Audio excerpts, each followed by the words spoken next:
Hi guys, Drew here from Urban Automotive, Oakville, Ontario, Canada. Here with you with our Audi Q7, again, the diesel 3-liter. We're here on our part 2 of a 3-part video in regards to oil and coolant leaks. On this one, we've got this one all apart, basically cleaned up and ready to go back together. We still got to do a little more thorough cleaning here, but to give you an idea of what's involved, we're changing everything when we get in here because this is just more in-depth. And I don't know about you guys, but I only like doing the jobs once. So once we're in there with the oil cooler, change the housings, change the seals, all the little plastic parts. You don't want to have to go in this thing again and do it.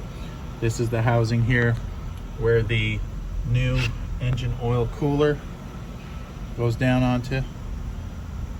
Now in this one here, you have coolant as well as oil that runs through these passages. We had oil and coolant mixing in this, made a complete mess of the front of the engine. We've got the front cover off of this because there is a plastic housing in here. Again, same the seals will get brittle with all the heat cycles. We're changing that as well. Fresh gasket from the dealer for this, for the timing cover. As well, the engine oil filter housing. These here gaskets aren't available just with that, from what I understand, so we're getting the whole new housing. Same thing, these will warp, causing some oil leaks.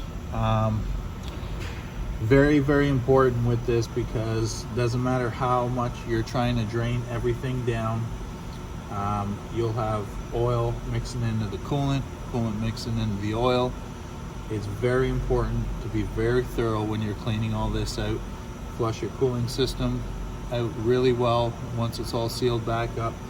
Engine oil, drain, refill, run, drain again. You want to flush it all out. You don't want to have any coolant going through your engine oil system. That's how you'll wipe out bearings real quick. Again, fairly intense. It's straightforward, but just a lot of work to do overall.